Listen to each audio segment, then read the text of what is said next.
Father Souza, your last point in terms of the theme was sort of in terms of flourishing, and you had picked up on the Governor General's remarks and the disdain and this discomfort. And as you said that, and I hadn't thought of this before, it reminded me of what happened south of the border just over a year ago in the election campaign, where the use of the deplorables, which is also a term that I'm sure the person who spoke it wished they could take back. But as you pointed out, whether we finesse the speeches, it is a mindset, it reveals a way of thinking that is evident in certain quarters of our society.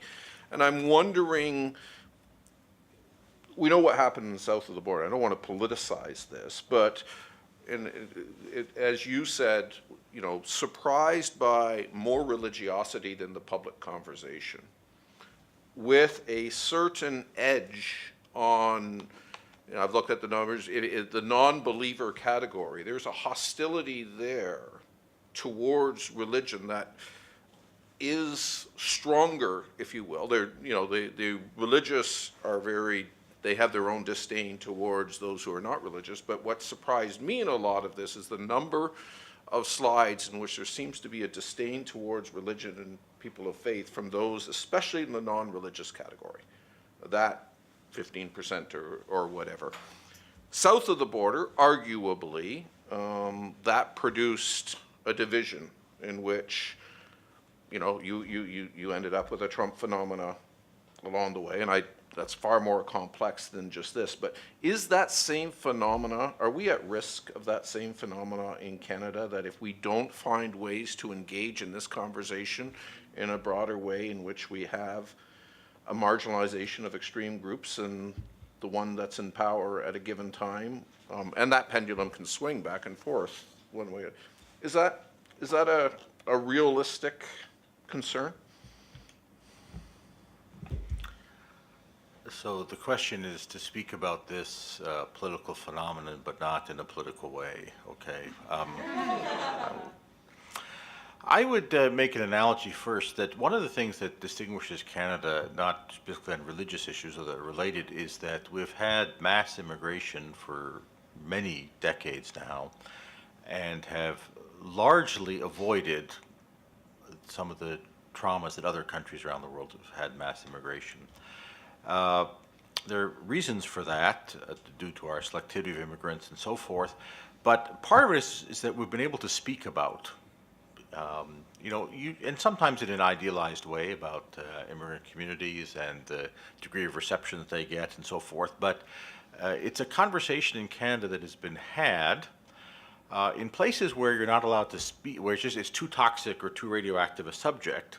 Then you do get eruptions because something that you can't address kind of erupts.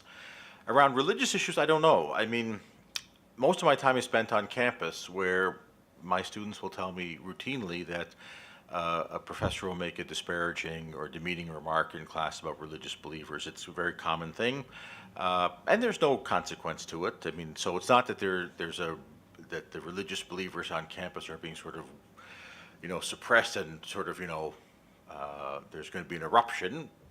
To the contrary, that's just in that environment.